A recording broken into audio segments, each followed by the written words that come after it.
Hey guys, how's it going? Things are going alright here. I might become like a stable person or regular doing this thing in public. But anyway, so virtue signaling.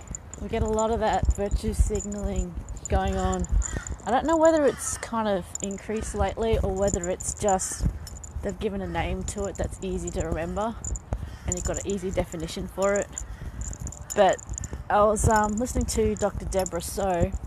She's I think she studied neurobiology and like in the science of the brain, and then sexuality, the science of that. It's interesting things to say, and she made a comment that the whole virtue signaling thing is basically means more about somebody's moral deficiency than it is about the issue that they're actually talking about. And that, you know, they feel, I don't know, feel like a group guilt or something like that, or they feel like they need to be morally righteous, but when they're not really, they're not kind of living it. They're taking on this mantle of morality for an issue that they don't, it could be any issue really, any issue whatsoever, but mostly it's the issue that's in flavour at the moment. And you see this a lot. There's actually websites I discovered where you can go and you can hire people to protest and to make a huge drama and you know, like a lot of these professional activists and all that, you can actually hire people to go out and do this stuff, cause trouble, raise awareness. It's not like they actually take up a lot of their time in a cause that they actually believe in, but getting paid to believe in a certain cause. Yeah, I don't know. It kind of, to me, degrades the, I guess the aim and the point of a cause where people virtue signal, and particularly when they take on a mantle which they've read a lot about but they've not experienced, and they haven't experienced a broad range. They've only sort of come into a tiny corner of what the issue is really about, and that's what they focus on. They don't have open up their minds and expand it out to something. For example, recently they've opened up the commission to decriminalise sex work here in Queensland. In like New South Wales and some other states, it's decriminalised. In Queensland, it's legalised, and there's a big difference between decriminalised and legalised. In that, to me, it seems that they spend most of the time and money trying to make sure people are complying to a law, and not enough time actually looking for people that are breaking a law. Where if it's something's decriminalised, it can bring it in line with the general industry. And a lot of people, panic merchants, will say, oh, you know, what about things like STIs and, you know, druggos and stuff like that. I'm saying, you know, that there's druggos and people with STIs that are lawyers, doctors, you know, your average worker.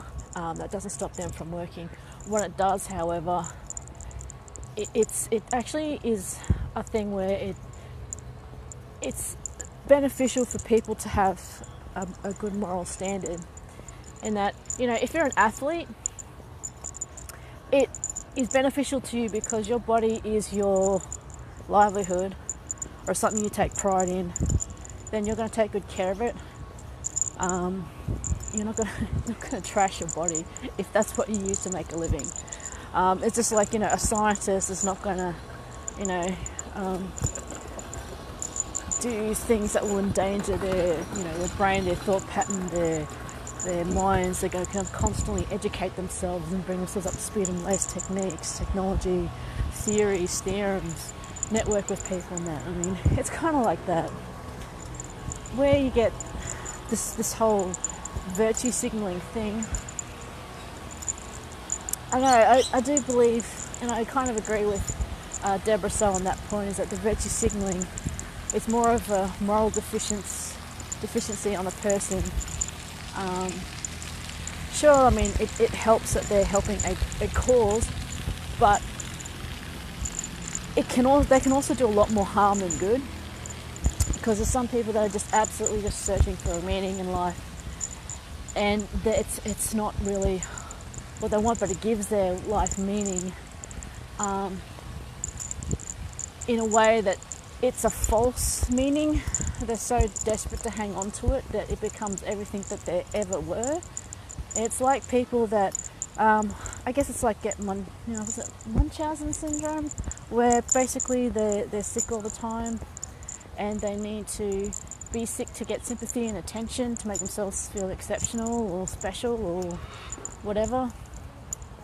And I kind of feel like that's the same thing with virtual signaling. It's very what a friend would call tribal, in that people will follow the tribe, certain expectations, laws, procedures, all that sort of stuff. I mean, people go on about these guys are brainwashing conditioned, and going, well, you've been brainwashing conditioned too with the virtual signaling, and have you fallen into the I will just mouth empty platitudes and tropes in order to feel like I belong with these people, and people will double down on it, and not only double down, triple down, quadruple, they will just sort of completely suspend all disbelief in order to feel that way. Anyway, virtual signaling. I guess everyone does it at some point in time. It may or may not be a conscious thing. It could be something that you've fallen into with a particular issue, where there's no new information coming in, there's no open discussions to be had. It's all just, no, this is it, these are the facts, that's all right, it's all right, it's all right. It's going, yes, but have you looked more recently at developments going on in society and things that are going on, new information, new studies? I have to admit, I've been guilty of being a bit of a slacktivist at times. So think about that. Think about all the stuff that you believe in. Think about the new information, any discussions that you've had, whether they've actually been discussions or whether it's actually been, you talking down to someone or talking at somebody about it. There's a bit of a difference there. So it's just a bit of a thought for the day. I mean, I know that there's a lot of things going on, different issues. A little bit up on some things, like I think a while ago there was a deregulation of the dairy industry. There's all sorts of things like vape laws. There's a lot of people that are not educated with regards to vape laws, particularly here in Queensland. Some things that you think make sense, but for some reason there's just cognitive dissonance that seems to be going on, and that's a group, cognitive dissonance, which is absolutely crazy, the mob mentality.